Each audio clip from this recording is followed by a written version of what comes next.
Hello, my beautiful, gorgeous dance baby, and welcome to another episode of More Than Dance. Today is the 50th episode, so I am celebrating right now with my Joshie. And today we're talking about bouncing back. And when something happens that is really out of your control and it ignites emotion within you, and what to do about it, and how to get over it, how to move through it, and how to feel like yourself again. When we think about when we get kind of like knocked off our course, it could be for a variety of different reasons. Maybe it's someone let you down. It could be that someone excluded you. It could be the fact that you got broken up with. Something happens that you didn't expect. Someone cancels on you. Maybe you feel left out. Maybe your sense of belonging is in the air. Maybe you got casted for something and then it got taken away from you. Maybe you just heard some really bad news about someone that you love. There's a variety of different reasons why we could get shook in our day. And if we go by the phrase that I like to use is the show must go on, that all dancers are aware of, we get to figure out how can we go on while we're in the feeling that we're in. Now, I'm not using this episode to speak about really, really deep things that can come about, such as death. I am talking more about situational things that could happen throughout the day.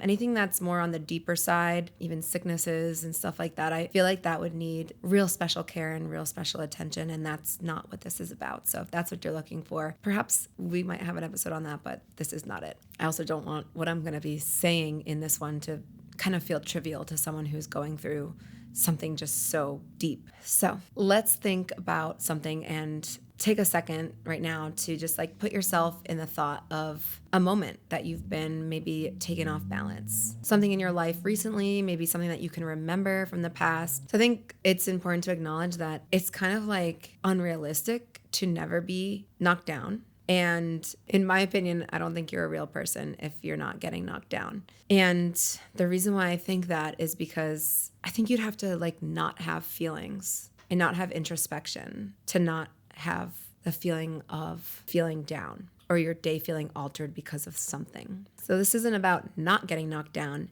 And it very much is about shortening the time between when that thing happens and how you come to stand back in your power. When you think about dance, we stand in our power all the time. When we're getting ready for a performance, we're in our power. When we're standing at the beginning of the routine, we're in our power. When we're standing at the end or on the floor at the end and we've just finished and we're about to do bows, we're in our power. So why is it that it's hard to be or even just make the decision to be in our power just because? So when the stage is gone or when the audience is gone, it's almost like the act is up. So you get a chance to be kind of alone with your feelings and your thoughts, and your audience isn't relying on you to be in your power. So you end up soaking in the moment or sulking maybe.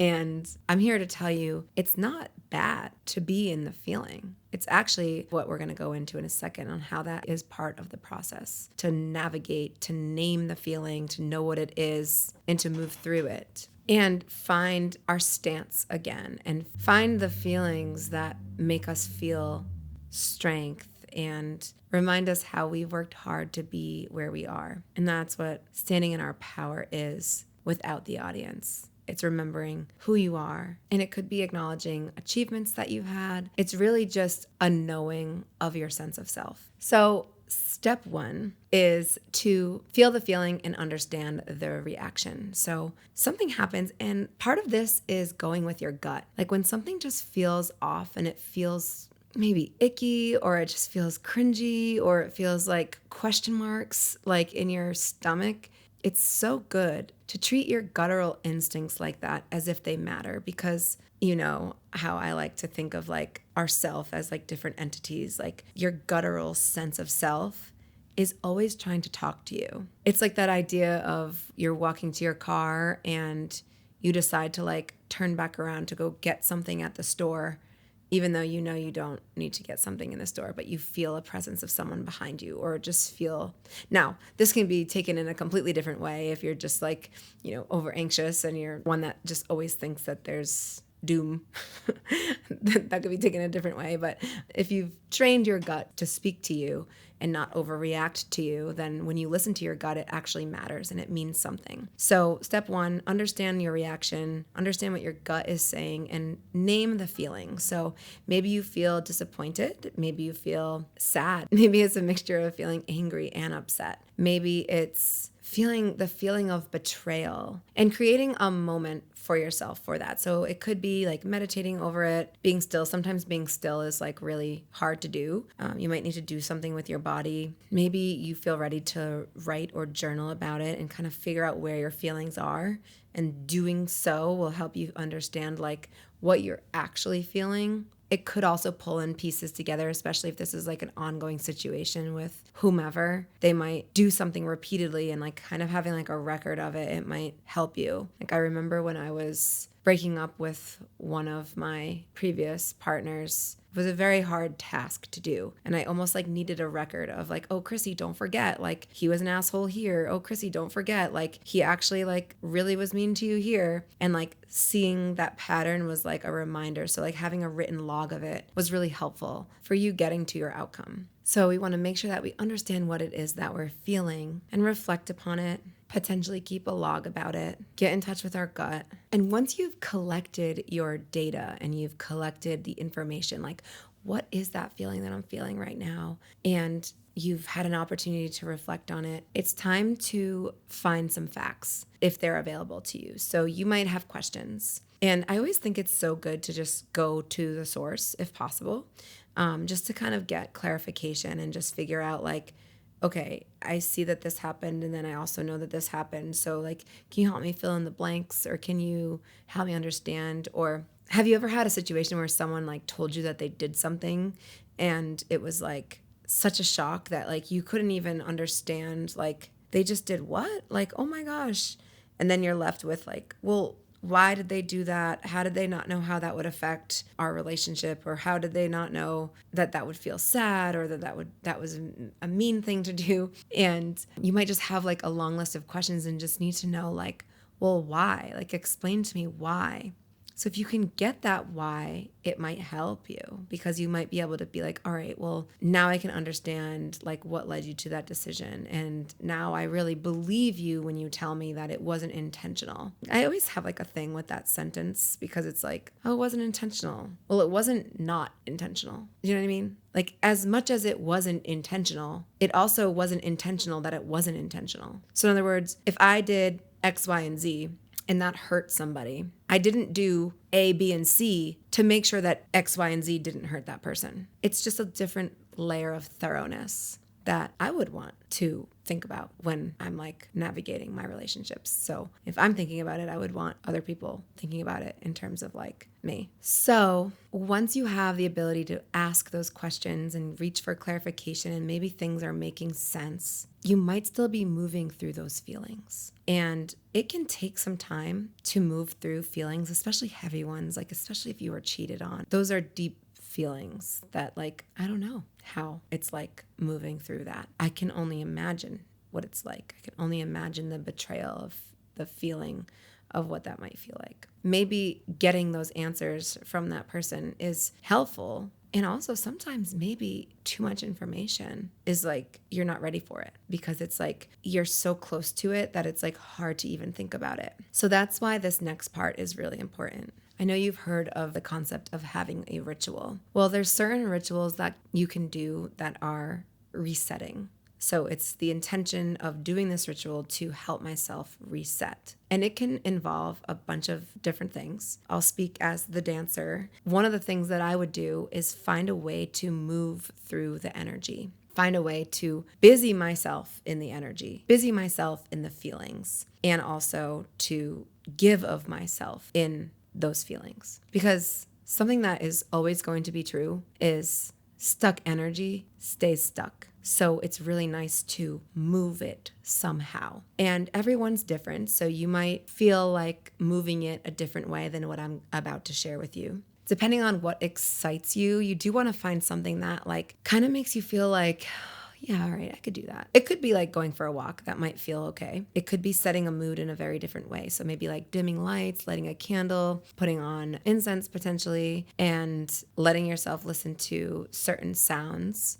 Could be a playlist, could be drum beats, could be something to get you like in your body and out of your brain. It could be like sitting down and just like doing like kind of rocking stretching movements. When I used to teach Pilates, there was this position that we used to do almost after every move, and it would be just like holding your knees into your chest and just kind of like rocking back and forth, massaging your spine. And it was just such a good resetting thing. It also like brings you back to the ground, and it helps you feel like relief in your spine as well, which is where we can hold a lot of tension. So it might mean just doing movements like that. It could mean like closing your eyes and just doing like, we have something in dance called isolations, and they're how we begin a warm up. So we do our 4 breakdowns of the body: our neck, our shoulders, our rib cage, and our hips, and obviously our legs.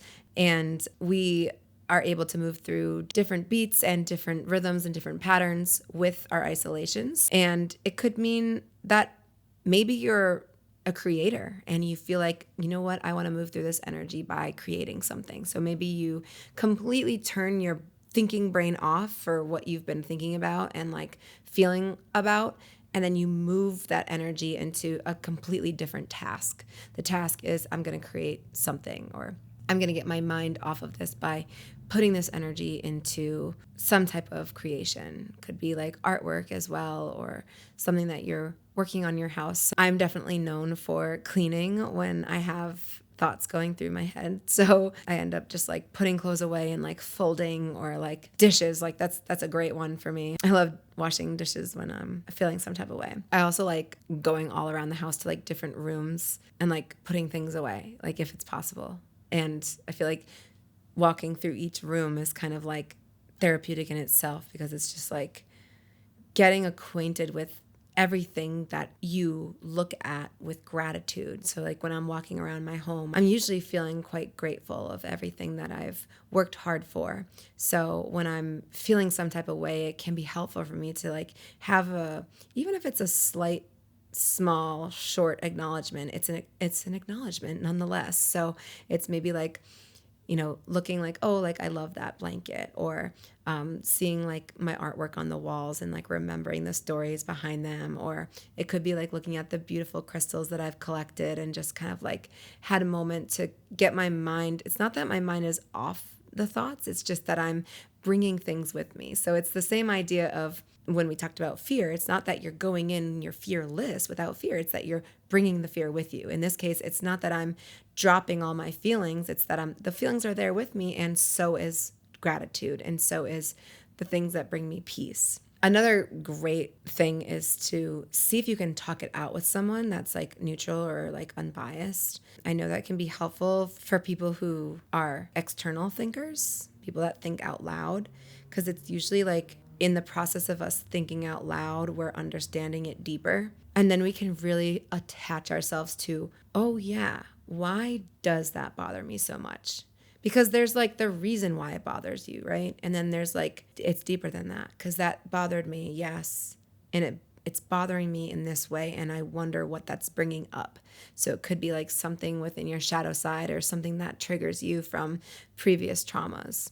So in your resetting ritual, you're making room for movement and activity, distraction, and you're making room for the energy to go somewhere. We want to do things that bring ourselves back to us, back to the way that we stand in our power on a daily basis. So for me, if I were to like go through this with myself, I would definitely either talk to Josh or talk to a friend. If possible, I would write something down. Most certainly, I love to get things out. And even sometimes I'll like write and then I'll like scribble. Like it just feels good to like get energy out. And then I'll think deeply about what it is. I'll be like, why is that bothering me so much? Or I'll be like, what other deeper meaning does this have that I'm not considering? If this was my friend going through this, what would I say to them? How would I help my friend through this? And I always like to get that other perspective going, because I don't want to overreact on something.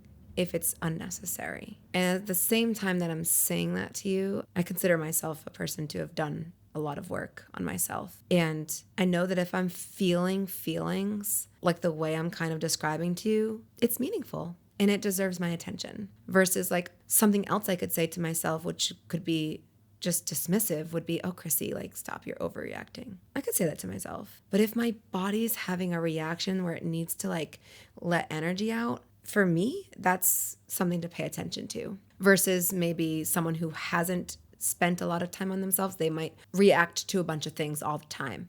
And it might not have that much meaning. In other words, if they got a paper cut and they were like, oh my God, a paper cut, and then they got like, I don't know, maybe their cuticle cut and then they had that big reaction, or I don't know, something like that. And that reaction is kind of like that cried wolf analogy where maybe they haven't learned how to pick and choose like the deep matters. Whereas I feel as though when you've spent enough time with yourself really reflecting and thinking that you will know, oh, that's one to focus on. That's one to ask questions about, or that's not feeling right for you. Like, figure out why. So when you're in your reset ritual, can you get to the point where you're shifting your focus onto something else?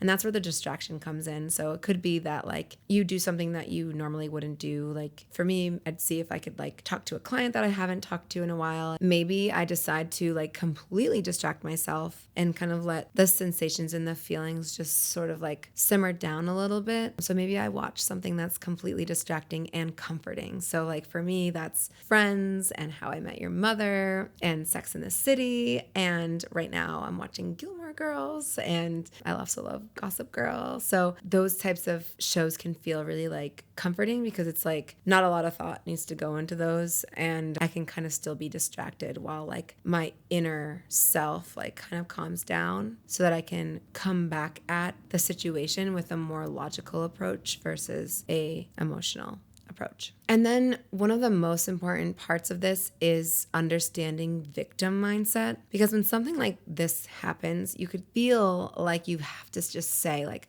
well, why does this always happen to me? Like, oh, why me? And that's important to break the habit of, because we don't want to continue life in the victim mindset because we're never going to be able to attract abundance with that. So a better question is, I'm feeling disappointed about this. I wonder why this hurts so deep. Or that really stung, like what's going on here?